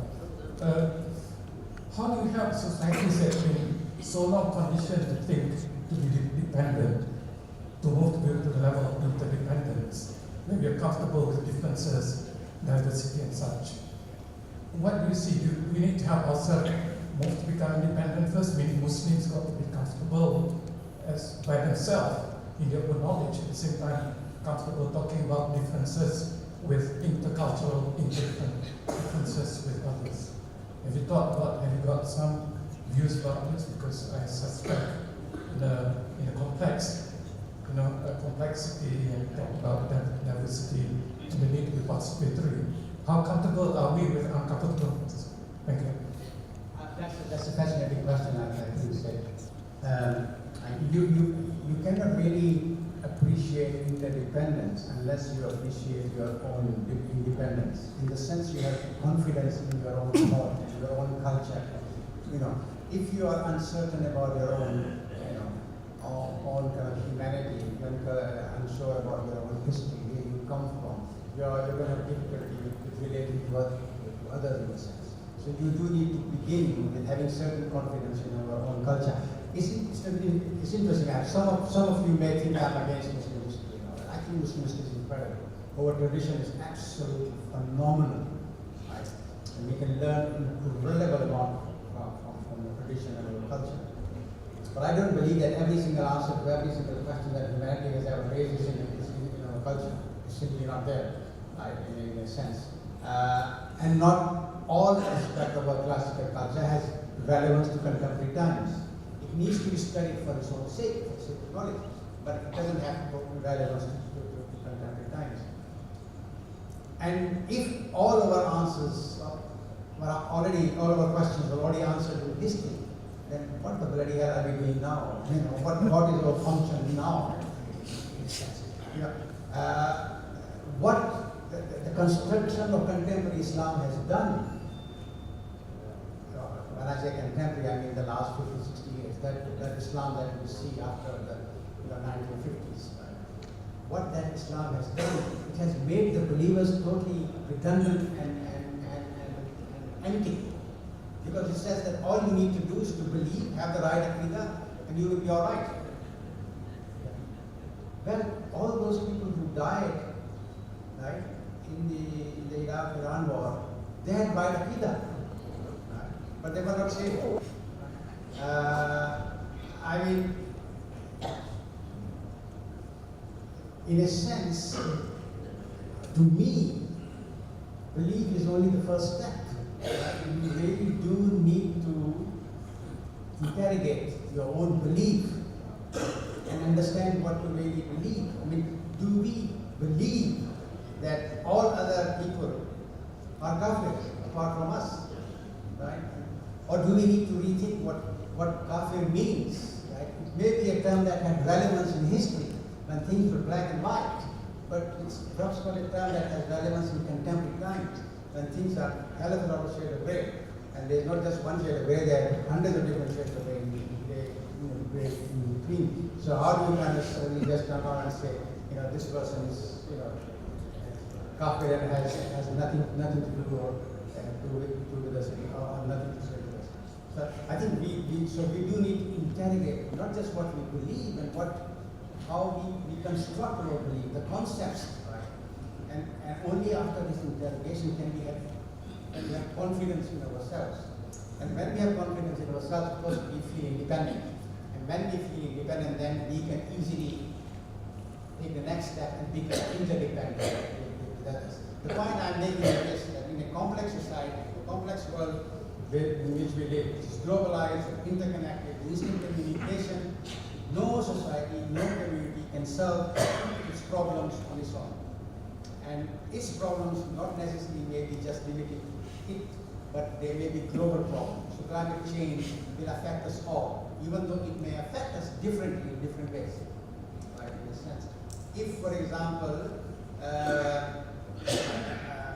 the whole notion of what it means to be human has been redefined by bioengineering, that is something that is going to affect us all. It's going to affect our belief system very, very deeply.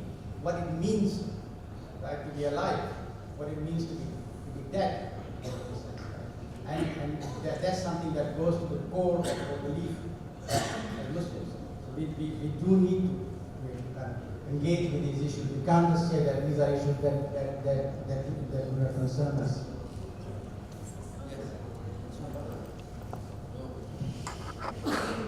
Assalamualaikum warahmatullahi wabarakatuh. Nama saya Arun bin Abdullah. So I'm a reverted Hindu, so I'm here interested to. I'm listened about our Prof is mentioned just now. I'd like to know from Prof the knowledge and the culture in our post-normal times. I think we already put borderline in our Islam. That's we cannot come out from the borderline. The second thing is we must come out from the negative thinking. So because when I reverted to Islam, many people don't like me. Many people, even my children also don't like me. How I treat them to love me back. So these are the things we have to do in Malaysia. But today I see, when we see a small matters is happen to the Islam, if people mention about the agama Islam, so many people, they create things become a big trend. So this is the negative thinking. But we must know how to handle and how to answer them back. Because we are living in so many cultures and so many religions in our country. So how are we going to create a good Malaysia and new Malaysia in our country? We change from another party to a new Harapan Baru, so Pakatan Harapan. So how are we going to create a public in Malaysia to become a harapan for Malaysia? And the world are watching us. World is watching us what we do. Because why I reverted to Islam? Because I love Islam. I love the things inside. Because I see today so many people is doing dawah job. But they think what they are doing is right. But sometimes they never realize that they are doing so many things that put people hurting. We must know every human being, even they are Hindu or Chinese or Christian or anybody, everybody having a hurt. So we cannot hurt anybody. So we must create a loving. So that's why I see what the Snow Professor said. We cannot do things with extremely. Because we cannot use extreme. Extreme is nothing giving us good things back. But we must bring a loving things. How are we going to create a love with human being? So these are the things I really love to hear that Professor bring a good things for us, a good knowledge for us. Thanks a lot.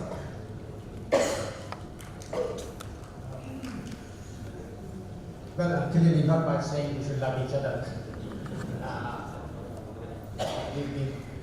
Clearly we need to take practical stuff. I'm not sure if somebody should correct me, but I think it's Ibn Arabi who said that the greatest sin is to hurt somebody's heart, in a sense. So hurting somebody,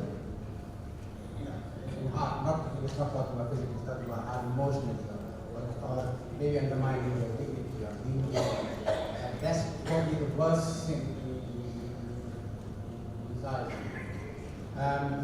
So maybe begin by accepting others as they are is a good beginning in a sense. I think what we want to do normally is we want to project what we think is right in us on other people, and we want them to be exactly like that.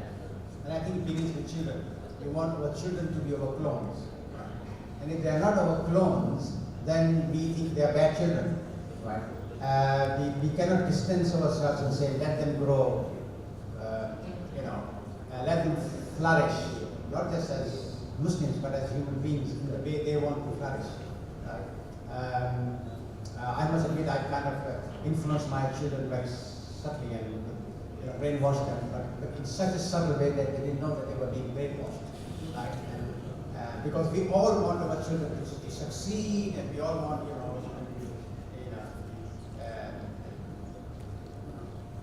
better than us, in that sense. So I think the first thing we may need to do is to accept others as they are, and then and not see fault in their otherness. Only then we can love them. And the moment we see fault in their otherness, then I think hate comes into being, in a sense. And there are so many different ways people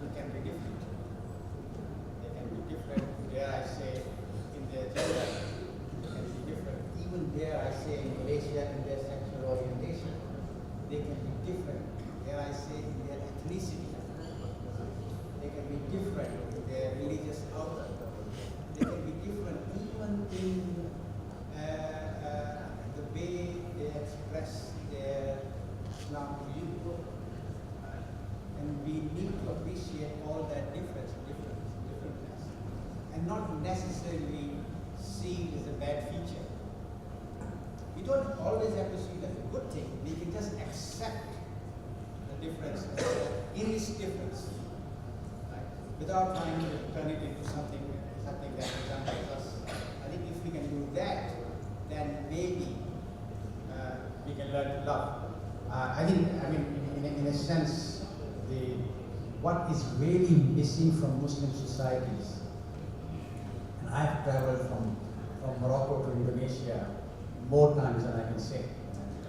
Literally, there have been times when I've deliberately, systematically traveled from Morocco to Algeria, to Tunisia, to Sudan, all the way to Indonesia.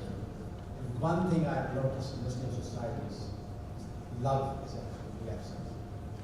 There is a tremendous amount of strife, there's tremendous amount of dislike for others. We always pick out the bad point of other people. We never ever say that, yes, this person has one or two weaknesses, but he has millions of strengths as well. Let us look at his umpteen strengths and good points and appreciate them. No, we pick out that one little thing that is not quite right and we magnify that. And that's a very common Muslim and I've noticed that since the 70s. It's not something that I've noticed recently. I've been around the world a number of times. I've noticed that. And I can't really say that love can thrive in a society where this kind of nitpicking exists, in a sense. Maybe we need to change ourselves. I don't know. One question. Please. Yes.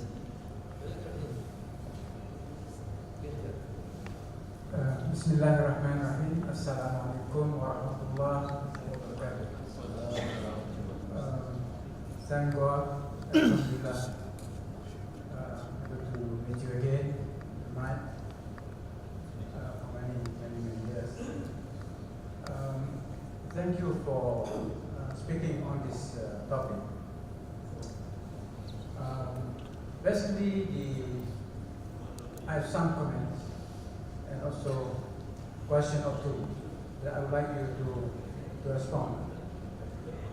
First, a comment. The concept of post-normal times that you are presenting is a very useful concept for change. Because change itself, which you said has changed, is an important issue for Muslims to deal with. In fact, this is a fundamental human problem. How to deal with change. A society which is able to deal with change effectively will prove to be successful.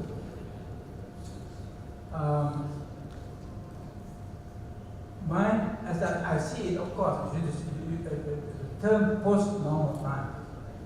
In a sense, there are many post-normal times. It's not just one post-normal time, there are many post-normal times. At each time, in each era, there is someone, a generation, speaking of post-normal time. Basically, this is an issue about generation gap. Usually, it is the older generation that talks about post-normal times. For the younger generation, everything is normal. We are older who think that is a normal. And therefore, the question of the generation gap here is about perception.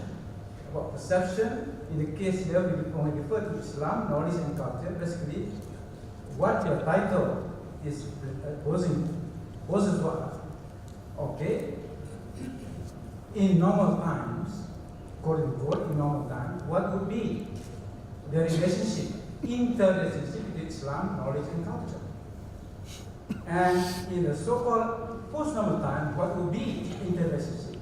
That is very, very important to distinguish between the two. Let's take, for example, in Malaysia, Malay culture, because Islam, knowledge, and culture. At one time, when I was young, I'm sure I was in the same age, eating using the Chinese chopsticks was haram. Yeah, the fatwa was haram if you eat using the Chinese chopstick. Islam, because the knowledge of Islam at that time is within a certain limit, or it's relative. The knowledge about Islam and the Chinese, about their culture, also, in a sense, is a limited relative. So there's an example of the relativity of our knowledge about Islam, knowledge, and culture at any particular time. Nowadays, people say, especially after the election, politically, we are in post-normal time. Politically, they say, because for them, the normal time was during the BN's rule. Now, there was a question, comes PH, habislah Islam. Islam is finished, Islam is weaker.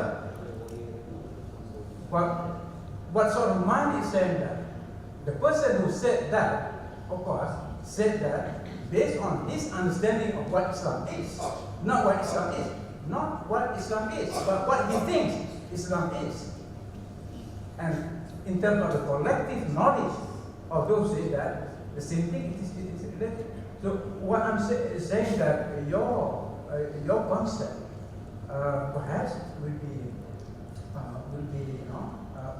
tell us how useful it is if we can apply that to problems. So I want to go back to the question of my understanding just now is that the concept of post-normal would be a good concept. Thank you. The concept is going to analyze change that separates between generations, the generation gap. And according to Ibn Khaldun, of course, what is normal lasts within 30 years, decade. When you go beyond 30 years, then you experience that cycle of change. I'm sure now we are in the third, because we are about 60 now. We are in the third cycle of the, so we can say that, well, as we have experienced our life, we can tell that we are indeed in post-normal time. Okay, this is my comment. My question to you, of course, is a concern. It's concern also. How do we as Muslims should deal with change? There's a question. How should we deal with change? And the concern also now, what you presented in your talk, okay, that is true in the context of certain currents of thought, certain currents of knowledge, but that cannot be absolutized. Yeah, because as you yourself mentioned, there are other forms of knowledge which remain relevant, which remain necessary. So basically it means that in Islam, it's a question of how we reconcile between permanence and change. Thank you.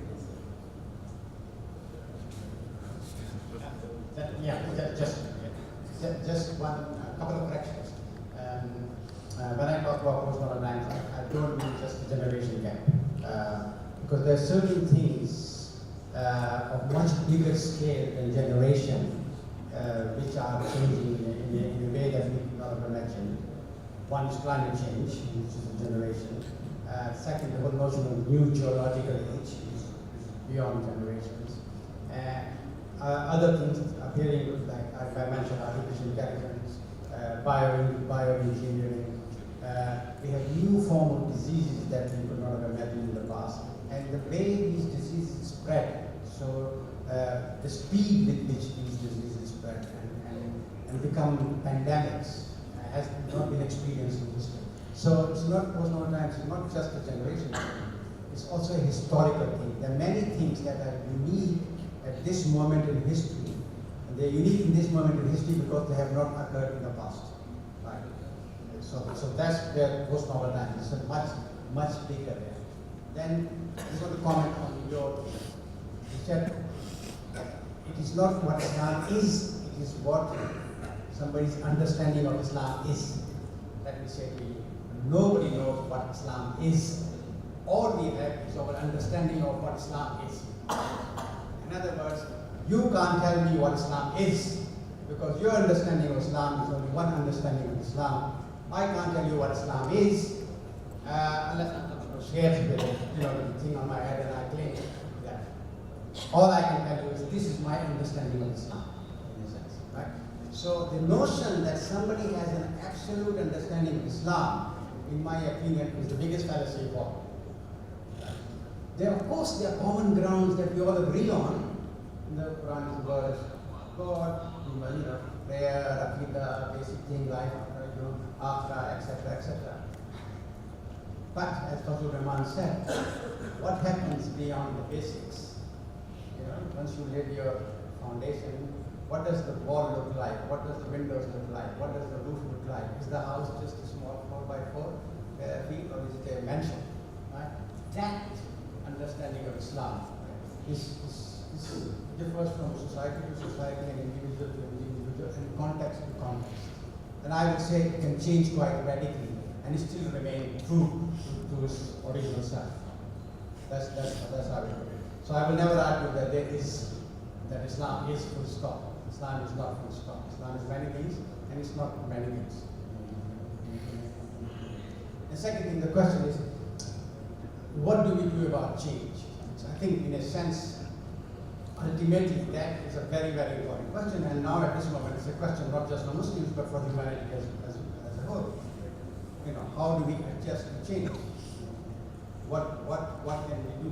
I think the first thing is that we need to step back and actually ask the question, is change necessary?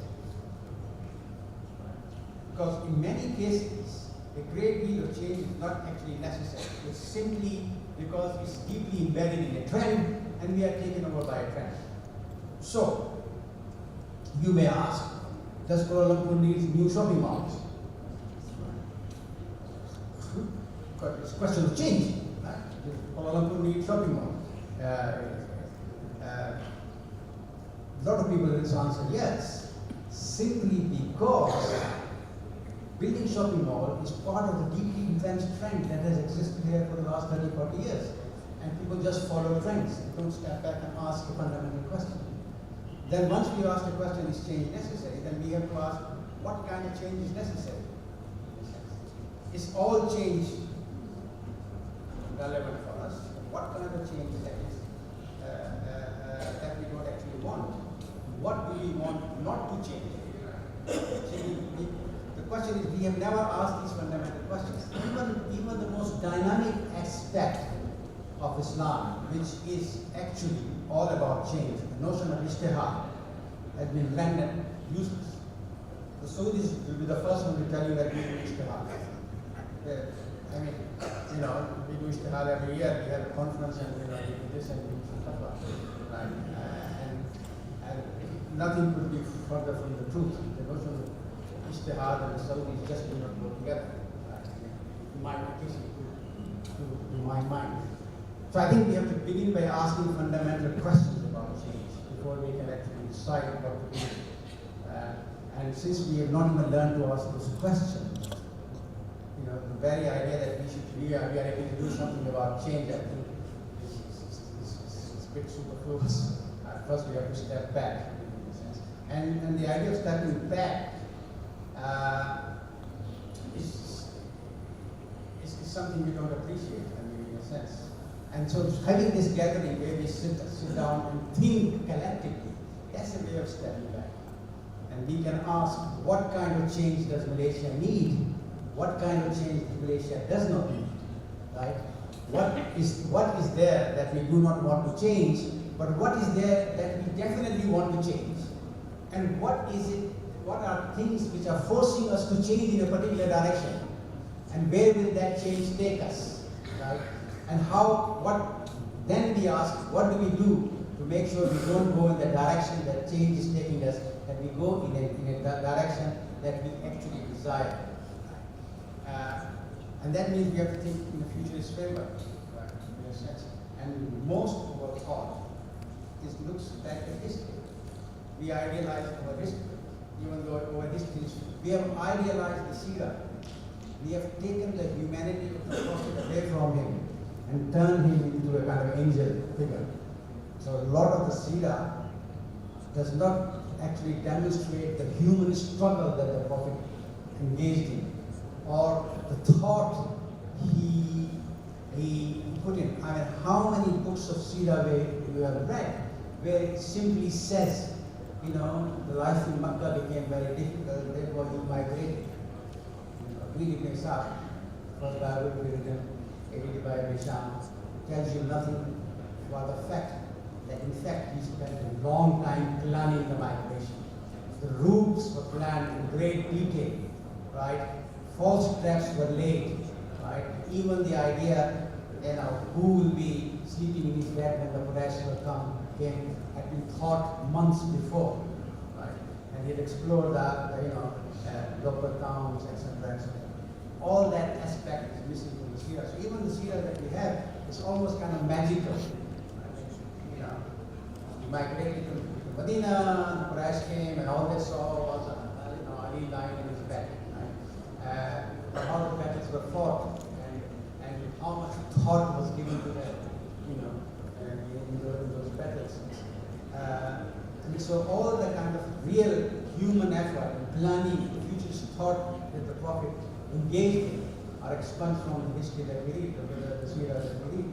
The latest Sira that a lot of you got, Marty Link's, one of your books, Marty Link's Life of Muhammad, you read it. And it's almost like the Prophet is an angel. But he was a human being. Quran tells us he was a human being. He's just like you and me, in a sense. So his humanity then is not emphasized. How the real struggle takes place. And I think that's, if we really want to do something about change, that's what we need to do. We need to sit back and really struggle and ask fundamental questions first, and then plan and act. I mean, the function of all thinking about the future is not what we should do in the future, it's what we do now, this very moment. What can we do now that can change things 10, 5, 10, 20 years from now? Right? And unless we can do something now, it becomes, as one student or somebody asked a question, it becomes abstract, very thought. I think abstract thought is essential because we don't think in vacuum. Theories are important because we don't move with our theories. But at the end of the day, you've got to act as well. And the action begins now. Thank you, Razia. Wonderful session that we have had. Alhamdulillah, and true to what we did expect. He was in his element. Some provocative remarks, some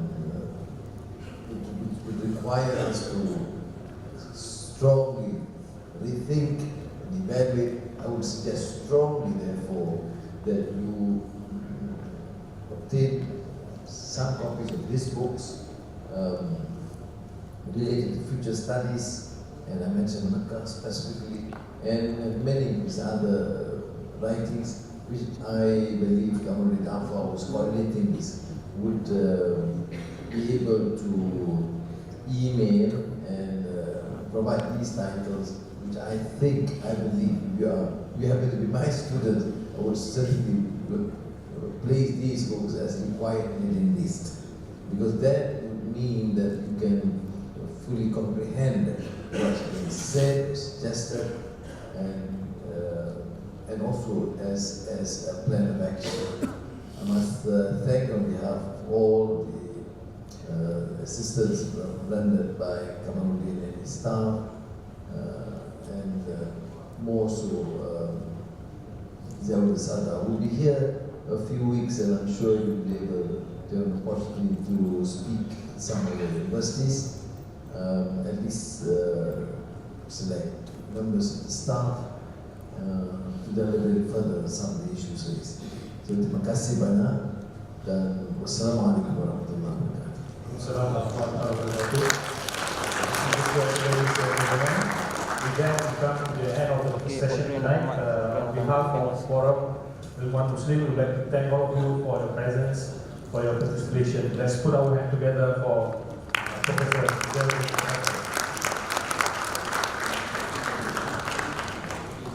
Thank you very much. Have a good weekend ahead. Assalamualaikum warahmatullahi wabarakatuh.